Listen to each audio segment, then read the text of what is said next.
జిల్లా కార్యాలయంలో వైసీపీ జిల్లా అధ్యక్షులు అనంత వెంకట్రామరెడ్డి ప్రెస్ మీట్.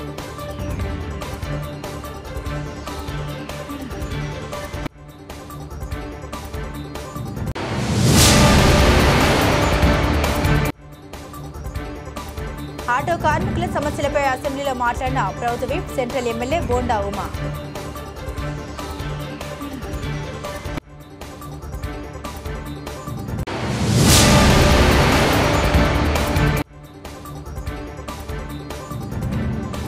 జాప్యం లేకుండా ఇందిరమ్మ ఇండ్ల బిల్లులు మంజూరు. జిల్లా కలెక్టర్ పి ప్రావీణ్య.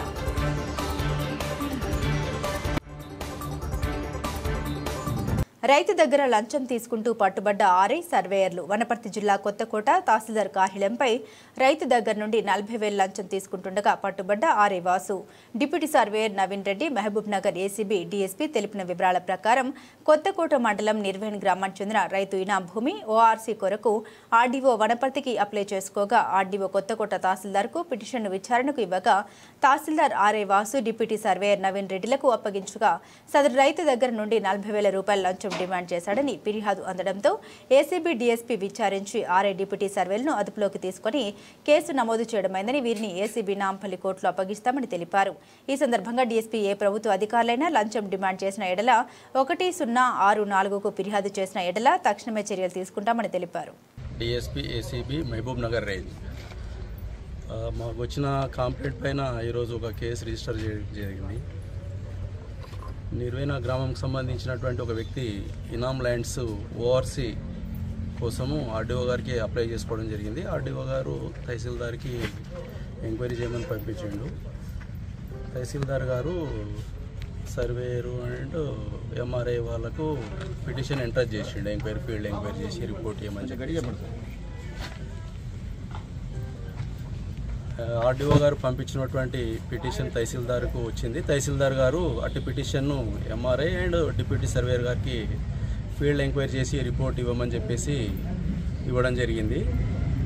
ఆ కార్యక్రమంలో భాగంగా ఆ విచారణలో సందర్భంగా ఇద్దరు ఎంఆర్ఐ వాసు గారు అండ్ డిప్యూటీ సర్వేయర్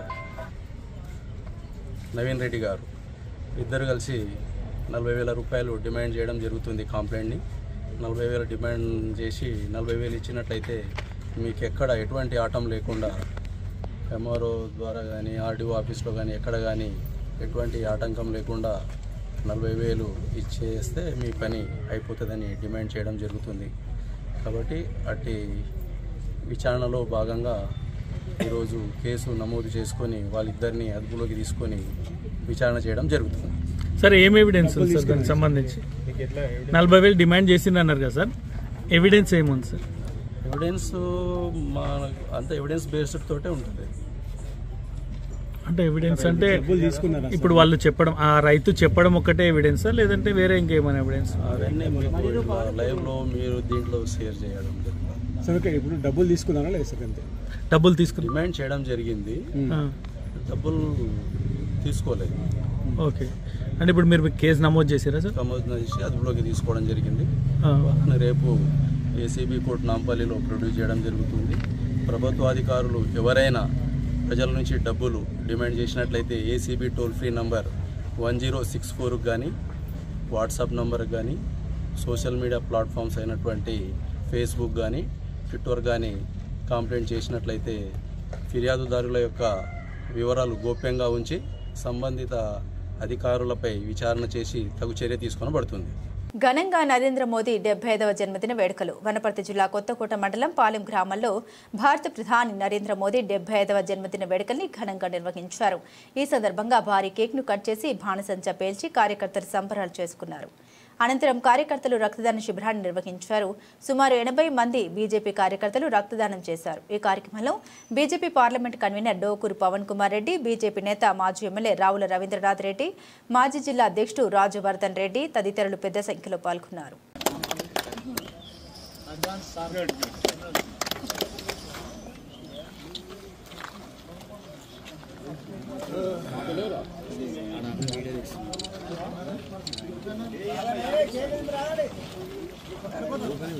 అవును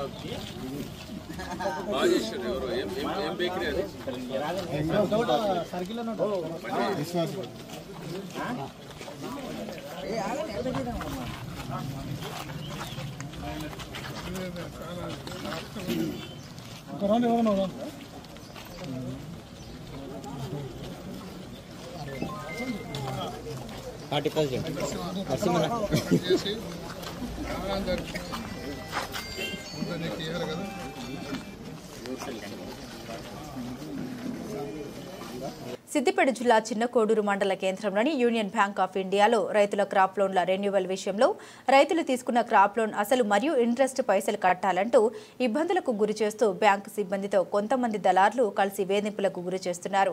చిన్నకోడూరు రైతులు ఇటు విషయాన్ని బీసీవై పార్టీ తెలంగాణ రాష్ట్ర నాయకులు చక్రధర్ గౌడ్ దృష్టికి తీసుకెళ్లగా చక్రధర్ గౌడ్ సదరు బ్యాంకు మేనేజర్ని ఇటు విషయమై నిలదీయడం జరిగింది.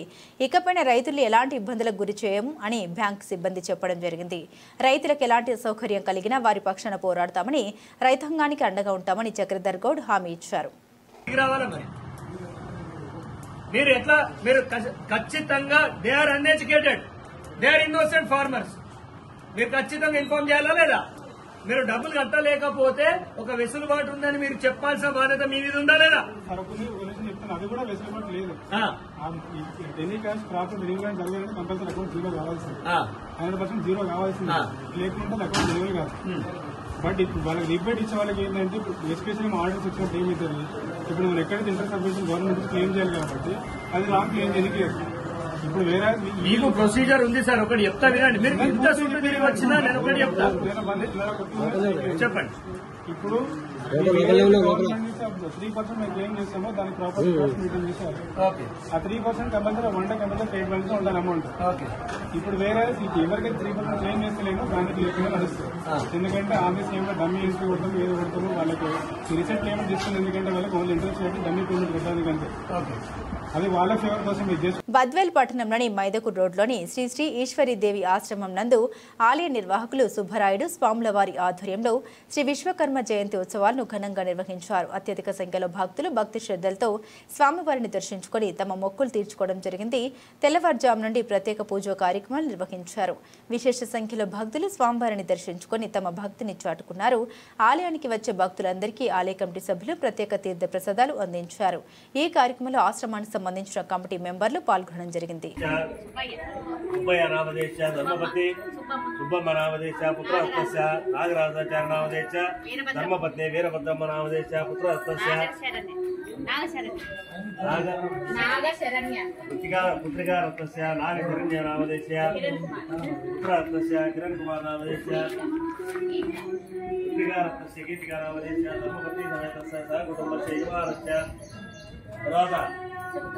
చెప్పు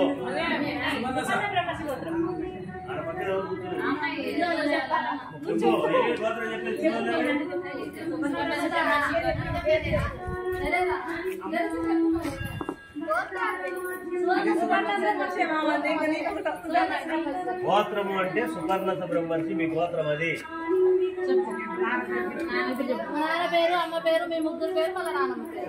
సుపర్ణత బ్రహ్మర్షి గోత్రం భవస్య యజమానస్య మాతృశ్రీ కేశమాదేశ పుత్రస్య ఆయసాచరణాదేశ ధర్మవతి పద్మావతిరామదేశ పుత్రికారస్య భవిశ్రీనామదేశ పుత్రస్య జగన్నామదేశ ద్వితీయ పుత్రస్య విష్ణునామదేశ ధర్మవతి యజమానస్య.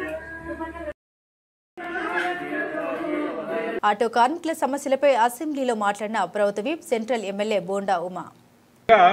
కూటమి ప్రభుత్వం అధికారంలోకి వచ్చేటప్పుడు పార్టీల పరంగా కూడా వాగ్దానం ఇచ్చాం అధ్యక్ష. మనం మేనిఫెస్టోలో పెట్టాం అధ్యక్ష. జీవో నెంబరు 21 అని ఏదైతే ఫైన్స్ పెడుతున్నారో ఆ ఫైన్స్ ని రద్దు చేస్తామని చెప్పాం అధ్యక్ష. జీవోని రద్దు చేస్తాం 21 అని చెప్పి. అది దయచేసి గౌరవ ముఖ్యమంత్రి గారికి గౌరవ ప్రభుత్వాన్ని అడుగుతున్నాం అధ్యక్ష. తప్పనిసరిగా 021 ఇవాళ ఫ్రీ బస్ పెట్టినందువల్ల ఆటో కార్మికులు కనీసం 200-300 రూపాయలు కూడా ఇంటికి తీసుకెళ్ళలేకపోతా ఉన్నారు. వాళ్ళు చాలా ఆకలితో అలమటిస్తూ ఉన్నాయి వాళ్ళ కుటుంబాలు. కాబట్టి ఆ జీవో నెంబర్ 21 ఏదైతే మనం మేనిఫెస్టోలో పెట్టినటువంటి విధంగా ఆ జీవో నెంబర్ 21ని రద్దు చేయమని అడుగుతా ఉన్నాం. ఇవాళ 1963 అమెండ్మెంట్ ఇవాళ సభలో తీసుకొచ్చారు అధ్యక్ష. ఇప్పుడే బిల్స్ చూశాను నేను. దీంట్లో గ్రీన్ ట్యాక్స్ని తగ్గిస్తూ డిసిషన్ తీసుకున్నారు అధ్యక్ష. చాలా సంతోషం అధ్యక్ష. ఇది ఎప్పుడో లాంగ్ పెండింగ్ ఇష్యూ. మన గవర్నమెంట్ వచ్చిన సంవత్సరం నుంచి ఆటో కార్మికులందరూ గ్రీన్ ట్యాక్స్ రద్దు చేయమని అడుగుతూ ఉన్నారు. కనీసం తగ్గిస్తున్నందుకు ప్రభుత్వానికి ధన్యవాదాలు తెలియజేస్తున్నాం అధ్యక్ష. తర్వాత సంక్షేమ బోర్డు ఒకటి పెడతామని చెప్పి అనుకున్నాం అధ్యక్ష. అదొకటి ఆ మేనిఫెస్టో దాంట్లో ఈ సంక్షేమ బోర్డు కూడా పెట్టి ఇవాళ ఆటో కార్మికులు రాష్ట్ర వ్యాప్తంగా, నా నియోజకవర్గంలో కాదు అధ్యక్ష, రాష్ట్ర వ్యాప్తంగా చాలా ఇబ్బందులు పడుతూ ఉన్నారు. ఆటో కార్మికుల్ని ఆదుకోమని చెప్పి ఆటో కార్మికుల్ని దీన్ని దృష్టి పెట్టడానికి ఒక కమిటీ కూడా ఆల్రెడీ గౌరవ ముఖ్యమంత్రి గారి దృష్టి తీసుకెళ్తే 15,000 రూపాయలు రేపు దసరా నుంచి ఆటో డ్రైవర్లందరికీ అనౌన్స్ చేశారు అధ్యక్ష. చాలా హ్యాపీ ఫీల్ అయ్యారు ఆటో డ్రైవర్లందరూ కూడా. కానీ మిగతా ఇష్యూస్ ఉన్నాయి అధ్యక్ష. కనీసం సంవత్సరానికి 15,000 రూపాయలు ఇస్తున్నాం. కనీసం ఇప్పుడు రోజుకి 200-300 రూపాయలు కూడా ఈ శ్రీశక్తి ఫ్రీ బస్సు మహిళలకి పెట్టినందువల్ల వాళ్ళకి రావట్లేదు. కాబట్టి వాళ్ళ దగ్గర నుంచి అన్ని ఎమ్మెల్యేలకి, మొన్న అయితే వైజాగ్లో ఎమ్మెల్యేలు ఇంటి ముందు ధర్నాలు కూడా చేశారు అధ్యక్ష. ఆటోలు పెట్టుకొని ఇక్కడే ఉన్నారు, గంటా శ్రీనివాసరావు వాళ్ళు కూడా ధర్నా చేశారు అధ్యక్ష. కాబట్టి మాకు చాలా ఒత్తిడి ఉంది. ఇది అందరు ఎమ్మెల్యేల ఇష్యూ అధ్యక్ష. కాబట్టి ప్రభుత్వాన్ని మీ ద్వారా రిక్వెస్ట్ చేసేది ఏంటంటే వెంటనే దీని మీద ఒక గ్రూప్ ఆఫ్ మినిస్టర్స్ కమిటీ వేసి దీన్ని ఏదో ఒకటి auto workers, auto drivers, auto వాళ్ళ సమస్యల్ని తీర్చమని. ఇది చాలా తక్కువ బడ్జెట్తో కూడుకున్నటువంటి అంశం అధ్యక్ష. ఈ ఇన్కమ్తో మనకు వచ్చినటువంటి ఇబ్బంది లేదు. అలాగే ఈ ఫైన్లు అధ్యక్ష, వన్ టైం సెటిల్మెంటు ఇతర రాష్ట్రాల్లో అమలు చేశారు అధ్యక్ష. అంటే గతంలో ఒక్కొక్క ఆటో మీద 10,000, 20,000 ఉంటే దాంట్లో 20% కడితే ఆ ఆటో ఫైన్లు కానీ, స్కూటర్ ఫైన్లు కానీ, మోటార్ సైకిల్ ఫైన్లు కానీ, కార్ల మీద ఫైన్లు కానీ, ట్రాఫిక్ వైలెన్స్లు సెటిల్ చేసుకునే ఓటీఎస్ స్కీమ్ ఇచ్చారు అధ్యక్ష. ప్రభుత్వాన్ని నేను రిక్వెస్ట్ చేసేది ఏంటంటే ఆ ఓటీఎస్ స్కీమ్ కూడా మన రాష్ట్రంలో పెట్టి ఈ ఫైన్లన్నీ కూడా ఒక 10%కి లిమిట్ చేసి దాన్ని అంతా ఉన్నటువంటి ఆటోల మీద, ట్యాక్సీల మీద, మోటార్ సైకిల్, 2 వీలర్స్ మీద ఉన్న ఫైన్లన్నింటినీ క్లోజ్ చేయమని అడుగుతున్నాం అధ్యక్ష. ఈ జీవో నెంబర్ 21 ద్వారా 10,000, 20,000 ఇష్టారీతిన ఫైన్లు వేస్తారు అధ్యక్ష. ఏ అధికారి కానీ, మన మంత్రి గారికి అనేకసార్లు చెప్పాం, ఎవరూ కూడా పట్టించుకోవట్లేదు అధ్యక్ష. దీని మీద దయచేసి తమని రిక్వెస్ట్ చేస్తా ఉన్నాం. ఇది సీరియస్ అంశంగా తీసుకుని దయచేసి వెంటనే రెస్పాండ్ అయ్యి జీవో నెంబర్ 21 అలాగే ఈ ఇష్యూలు ఏవైతే చెప్పామో వాటి మీద స్పందించమని కోరుతున్నాం. సహజాన్ గారు. జిల్లా కార్యాలయంలో వైసీపీ జిల్లా అధ్యక్షులు అనంత వెంకటరామరెడ్డి ప్రెస్ మీట్. ఆర్డీటీ సంస్థ రాజకీయాలు, మతాలు, కులాలకు అతీతంగా స్వచ్ఛందంగా సేవలు అందిస్తోంది. దేశంలోనే అత్యంత వెనుకబడిన అనంతపురం జిల్లాతో పాటు తెలుగు రాష్ట్రాల్లో ఆర్డీటీ సేవలు ఎన్నలేనివి. విద్య, వైద్యం, క్రీడా రంగాలతో పాటు పేదరికం రూపు మాపేందుకు ఆర్డీటీ కృషి చేస్తుంది. ప్రభుత్వానికి సమాంతరంగా సేవలు అందిస్తున్న ఆర్డీటీ కేంద్ర ప్రభుత్వ తీరుతో ఉనికి కోల్పోయే పరిస్థితికి వచ్చింది. ఆర్డీటీకి మతం భూచి చూపి దేశం నుండి వెళ్లిపోయేలా చూస్తున్నారు. విదేశీ నిధులు రాకుండా అడ్డుకొని ఆర్డీటీ సేవలు అందించలేని పరిస్థితికి తెచ్చారు. ఆర్డీటీ మూతపడుతుందని ప్రజల్లో భయాందోళన ఉంది. ఎంతో మంది నిరుపేదలకు ఆర్డీటీ చేయూత ఇచ్చింది. మహిళా సాధికారతకు కృషి చేసింది. బతులపల్లి, కనేకల్లు, కళ్యాణదుర్గంలో ఆర్డీటీ ఆసుపత్రిలో మెరుగైన వైద్య సేవలు అందుతున్నాయి. ఆ రోజు ఇప్పుడే కాదు, ఎప్పుడైనా కానీ విద్య, వైద్యం అనేది కూడా చాలా కూడా ముఖ్యమైనది. ఈ రెండు కూడా ప్రైవేటు పరం అవుతున్న దాన్ని ప్రైవేటు పరం కాకూడదు. విద్య కానీ, వైద్యం కానీ, అది మెడికల్ కాలేజ్ విద్య కావచ్చు, లాటిన్ కావచ్చు, వైద్యం, ఇవన్నీ కూడా ప్రభుత్వం తరపున ఉంటేనే సామాన్యుని కూడా అందుబాటులో ఉంటుంది, న్యాయం జరుగుతుంది అని చెప్పేసేసే మేమందరూ కూడా వైఎస్ఆర్ కాంగ్రెస్ పార్టీ కూడా ఆ రోజు విద్యా వైద్యాన్ని కూడా ప్రభుత్వ పరంగానే తీసుకొని అన్ని స్కూల్స్ డెవలప్ చేసే కాకుండా హాస్పిటల్ డెవలప్ చేసే కాకుండా ఈ రాష్ట్రంలో వైఎస్ఆర్ కాంగ్రెస్ పార్టీ ప్రభుత్వం కంటే ముందు కూడా కేంద్ర ప్రభుత్వం కానీ అప్పుడుండే రాష్ట్ర ప్రభుత్వం 3వ 4వ ఈ రాష్ట్రానికి పర్మిషన్ ఇస్తా అంటే కాదు అని చెప్పేసి ఒత్తిడి తీసుకొచ్చి కేంద్ర ప్రభుత్వం పైన 17 వైద్య కళాశాలను అటాచ్డ్ హాస్పిటల్ కూడా తీసుకొచ్చింది జగన్మోహన్ రెడ్డి గారు ముఖ్యమంత్రిగా ఉన్నప్పుడు. దానిలో 5 2023 అంటే కరోనా తర్వాత ఈ నిర్ణయం తీసుకొని కేవలం 2 సంవత్సరాల్లో 5 మెడికల్ కాలేజీలు అనేది కూడా పూర్తి చేసి పూర్తిగా కూడా దాన్ని ప్రారంభం చేశారు కూడా 23-24 అకాడమిక్ ఇయర్కి. ఒకటి వచ్చి పులివిందల అవన్నీ కూడా రెడీ అయిపోయేటప్పుడు ఈరోజు అన్నీ కూడా 10 మెడికల్ కాలేజీలను తీసుకొచ్చి దశల వారీగా కూడా ప్రైవేట్ పరం చేయడం చాలా అత్యంత దుర్మార్గమైనది. దీన్ని మేము వ్యతిరేకిస్తున్నాం. మేమే కాదు, ప్రజలందరూ కూడా వ్యతిరేకిస్తున్నారు. ఇది కేవలం వారికి దోచిపెట్టడానికి తప్ప మరోటి కాదు. వారికి కావాల్సింది కూడా ఈరోజు అంతగా చెప్తున్నారు కదా, పీపీపీ విధానం మేలు, దీన్ని మెయింటైన్ చేయాలని. మళ్ళీ ఈరోజు అమరావతి రాజధాని కూడా మీరు నెత్తిపైన వేసుకొని 1,00,000 కోట్ల అప్పు తీసుకొని వచ్చేసి రైతుల నుంచి భూమిని లాక్కొని మేము 5 సంవత్సరాలు కాదు 7 సంవత్సరాలనే కాకుండా 1,00,000 కోట్లు కూడా చాలదు అని చెప్పేసి మీ నెత్తిపైన వేసుకునేవాళ్ళు. ఈరోజు వైద్యం కావచ్చు, లేకపోతే ఎడ్యుకేషన్ కావచ్చు, మెడికల్ ఎడ్యుకేషన్ కావచ్చు, ఆ కాలేజీలను తీసుకోవడానికి ఎందుకు మీరు చేయకుండా రాజధాని కూడా మీ పీపీపీ విధానంలో చేసినారు? ఏమన్నా దాన్ని నెత్తనేసుకునే వాళ్ళు దీన్ని కూడా నెత్తనేసుకోవాల్సిన అవసరం ఉంది కదా. కాబట్టి మేము వ్యతిరేకిస్తున్నాం. అందుకోసమే వైఎస్ఆర్ కాంగ్రెస్ పార్టీ కూడా రేపు ఈ యువజన స్టూడెంట్స్ గారి యొక్క ఆధ్వర్యంలో పెనుగొండ అంటే ఎక్కడ మెడికల్ కాలేజీలు ప్రారంభించి కొంచెం కట్టడాలు చేసి నిలబెట్టినారో అక్కడ పీపీపీ విధానంలో ప్రైవేట్ పరం చేస్తే అక్కడే కూడా పెద్ద ఎత్తున ధర్నా చేయాలని చెప్పేసి రేపు చేస్తున్నాం. మేమంతా కూడా వెళ్తున్నాం. నేను అందరి కోసమే అందరూ కూడా ఈ వైఎస్ఆర్ కాంగ్రెస్ పార్టీ యువజన ప్లస్ స్టూడెంట్స్ ఆధ్వర్యంలో జరిగే ఈ నిరసన కార్యక్రమానికి పెద్ద ఎత్తున కూడా ప్రజల్ని, ముఖ్యంగా యువకులను స్టూడెంట్స్ని కూడా పాల్గొనాలని చెప్పి పిలిపిస్తున్నాం. అకాడమిక్ సంబంధించి 4 మంది ఎమ్మెల్యేలు, 2 ఎంపీలు పాలసీ స్పష్టమైన స్టాండ్ కేవలం ఓట్ బ్యాంక్ నుంచి వాళ్ళు అక్కడ చెప్తున్నారు కదా, నేను కళ్యాణ్ దుర్గులో చేస్తున్న అక్కడ వైఎస్ఆర్ కాంగ్రెస్ పార్టీ కానీ రంగయ్య నాయకత్వంలో చేస్తున్న దాన్నే అనేక రకాల దాన్ని నిలబెట్టాలని చెప్పేసి పాదయాత్ర అని చెప్పేసి అందుకు కూడా చేస్తుంది. అదేదో ఈ ప్రభుత్వం కాదు, ఇక్కడ ఈ జిల్లాలో ఉండే ప్రజాప్రతినిధులు, ఇప్పుడు స్థానికంగా ఉండే ప్రజాప్రతినిధులు వాళ్ళే. కాబట్టి అవన్నీ ఏం కాదు, వాళ్ళకి స్టాండ్ లేదు, వాళ్ళ స్వార్థము వారి తీసుకొని వారి యొక్క స్వలాభం తప్ప ఏం లేదు. అందుకోసం ఇప్పుడైనా కానీ వాళ్ళు శ్రద్ధ చేసుకొని అసెంబ్లీలోనే చేసుకొని వచ్చేసి వెంటనే తీర్మానం చేసుకొని, వెంటనే కావాలంటే అసెంబ్లీలో కూడా తీర్మానం చేసి ముఖ్యమంత్రి గారే చొరవ తీసుకొని, ఎందుకంటే లోకేష్ గారు కూడా ఉన్నతులు చెప్పారు, ముఖ్యమంత్రి గారు కూడా చెప్పినారు అని చెప్పేసి వీళ్ళు చెప్తున్నారు. ఢిల్లీకి కూడా పోయి వచ్చినామన్నారు పార్లమెంటు సభ్యులను, తర్వాత రాష్ట్రంలో ఉండే పార్లమెంట్ సభ్యులతో పాటు జిల్లా ప్రజలు అన్నీ కూడా ఏం లేదు, పార్లమెంటు కూడా అయిపోయింది, ఇంతవరకు రాలేదు, ఇదిగో అదిగో అని చెప్పేసి ఫ్రెష్గా చేసుకోమని చెప్పి ఇట్లా చెప్తూ కాలయాపన చేస్తున్నారు.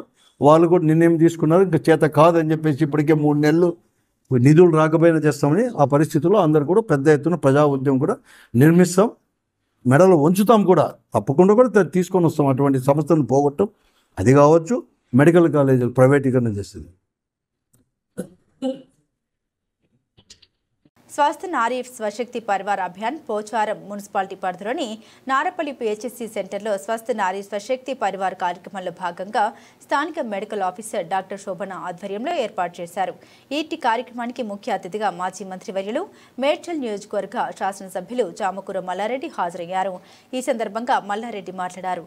మహిళల ఆరోగ్య పరిరక్షణను మెరుగుపరచడం, మెరుగైన వైద్య సేవల ద్వారా కుటుంబాన్ని, దేశాన్ని బలవంతం చేయడం అనే దృఢమైన లక్ష్యంగా స్వస్థ నారీ స్వశక్తి పరివార్ అభియాన్ను రూపొందించింది. ఈ కార్యక్రమానికి ఆరోగ్య కుటుంబ సంక్షేమ శాఖ ఆధ్వర్యంలో అక్టోబర్ 2 వరకు దేశవ్యాప్తంగా విజయవంతంగా నిర్వహించనున్నారు. ఈ కార్యక్రమంలో ప్రాథమిక ఆరోగ్య కేంద్ర మెడికల్ ఆఫీసర్ డాక్టర్ శోభన, వైద్య సిబ్బందితో పాటు పిర్సాదిగూడ మాజీ మేయర్ జక్కా వెంకటరెడ్డి, పోచారం మున్సిపల్ మాజీ చైర్మన్ బోయపల్లి కొండలరెడ్డి, మాజీ వైస్ చైర్మన్ రెడ్డయ్య నాయక్, మాజీ కౌన్సిలర్ సుర్వి రవీందర్ గౌడ్, సింగిరెడ్డి సాయిరెడ్డి, మెట్టు బాలరెడ్డి, మాజీ కోఆప్షన్ సభ్యులు మహమ్మద్ అక్రమ్ అలీ, బీఆర్ఎస్ మండల పార్టీ అధ్యక్షుడు నాగులపల్లి రమేష్, గట్కేసర్ మాజీ MPP Bandari Srinivas Goud, BRS party ప్రధాన కార్యదర్శి నల్లవేలి శేఖర్, ముద్రాజ్, అభావతి నరసింహ, బద్దం జగన్మోహన్ రెడ్డి, సామల సందీప్ రెడ్డి, శ్రీనివాస్ రెడ్డి, సన్నర్రి కాశయ్య, అయోధ్య రామయ్య, శ్రీనివాస్ గౌడ్, మెట్పల్లి శ్రీనివాస్, మీసాల రాజేష్, కొమ్ము ప్రశాంత్, కొర్రెముల మాజీ సర్పంచ్ ఓరిగంటి వెంకటేష్ గౌడ్, నాగేష్ నాయకులు, కార్యకర్తలు అధిక సంఖ్యలో పాల్గొన్నారు.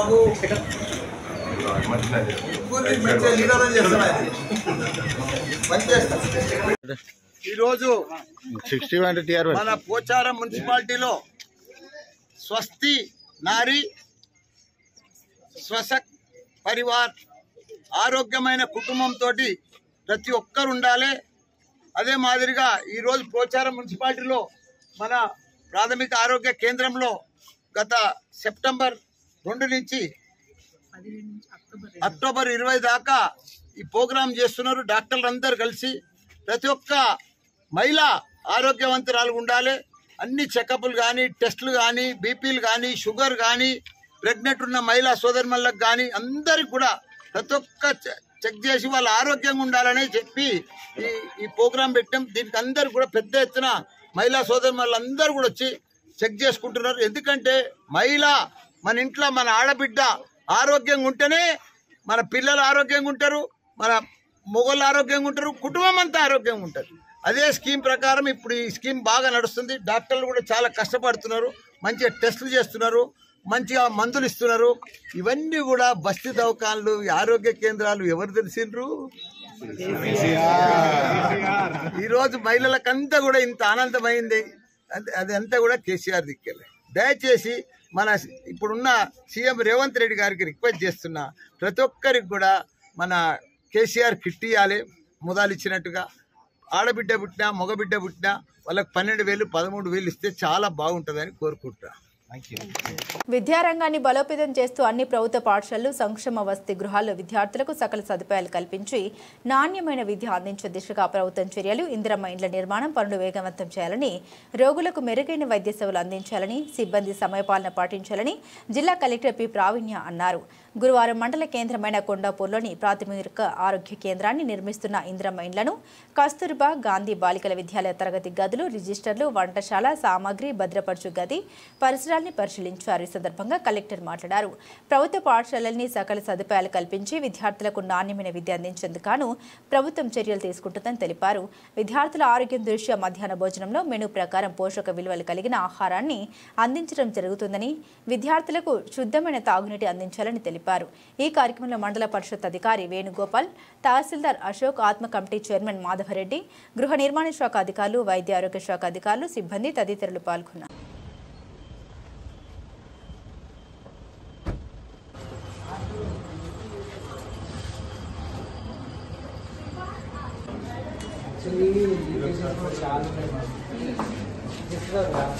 పరివార్ అని మన మోడీ గారు స్టార్ట్ చేస్తారు మేడం. దీన్ని బట్టి స్పెషలిస్ట్ని పిఎస్సి 14 వీళ్ళు అక్టోబర్ 2 అక్కడ చూస్తాను. కొన్ని అన్కంట్రోల్ ఉంటే madam app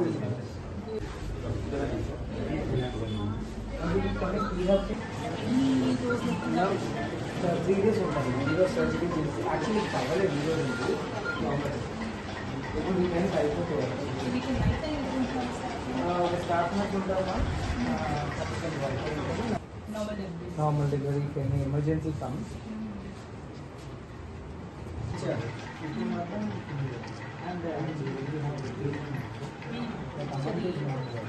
actually CSC proposal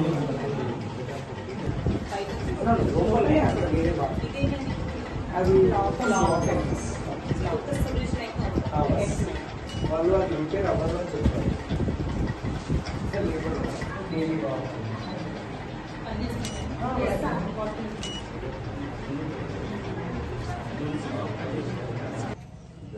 అది అసలు ఉన్నట్టు మొత్తం కవర్ చెట్లన్నీ కవర్.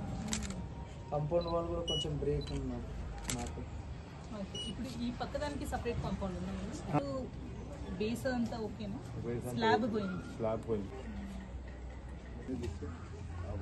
కాలువలు ఇచ్చారు.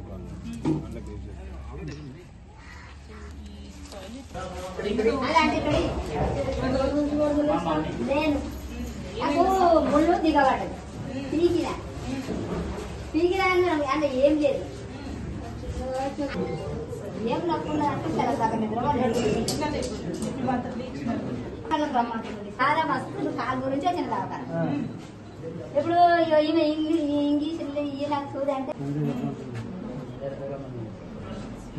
కాలు గుంజుతుంది, నోరు రుచి వస్తుంది, అన్నం తిందామని ఏం సపరిచారు.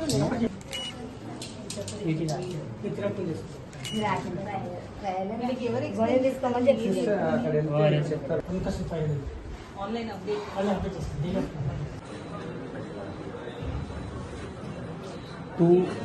బయట నుంచి పర్చేజ్ చేయాల్సిన అవసరం ఇస్తున్నారు.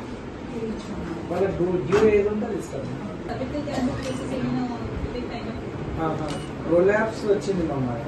క్యాన్సర్ అయితే ఏం లేదు, ప్రోలాప్స్ కేసు ఉండింది. అది ఎల్డర్లీ ఏజ్ గ్రూప్ వాళ్ళందరికీ కూడా నిశ్చయ కూడా క్లియర్ చేసి చేయమని స్కూటర్ తీసుకుని పోమని చెప్పి ట్రాన్స్పోర్ట్ చేస్తాను. అది వచ్చిన తర్వాత ఫస్ట్ ఎంట్రీ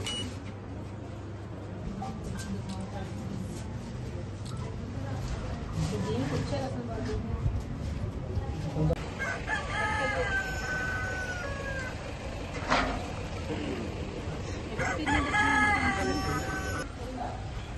ఇంట్లో ఎవరు లేరా? అమ్మ పేరు మీద తీసుకోవాల్సింది. ఫస్ట్ అప్లికేషన్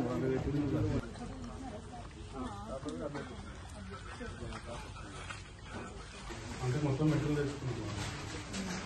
ప్లాస్టిక్ మెటీరియల్ అయిపోతుంది మీకు ఇప్పుడు. దేనికి ఎక్కువ ఖర్చు అయింది? స్టీల్, సిమెంట్, లేబర్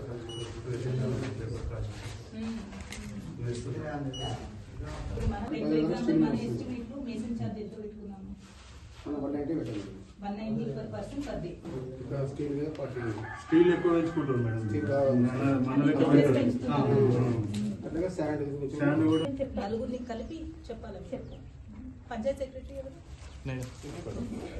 మీరు మీకు ఐడియా ఉంది కదా ఈ పైలట్ ఎన్ని అయినాయి ఇప్పుడు? 43 మార్క్ వస్తాయి. 18 బేస్మెంట్ 6 రూమ్ లెవెల్ అయినా 6 స్లాబ్.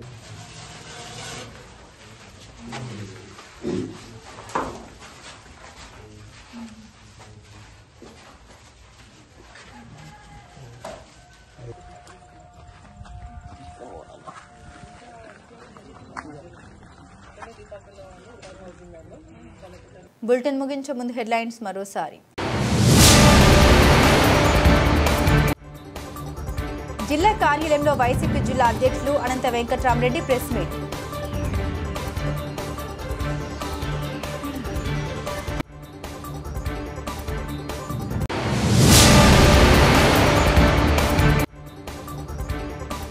ఆటో కార్మికుల సమస్యలపై అసెంబ్లీలో మాట్లాడిన ప్రభుత్వ whip central MLA bonda Uma.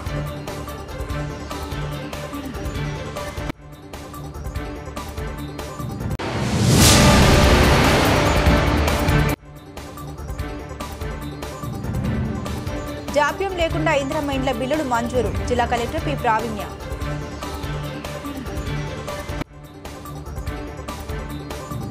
ఇవి బులెటిన్లోని విశేషాలు. తిరిగి మరో బులెటిన్తో మళ్ళీ కలుసుకుందాం. అంతవరకు సెలవు. నమస్కారం.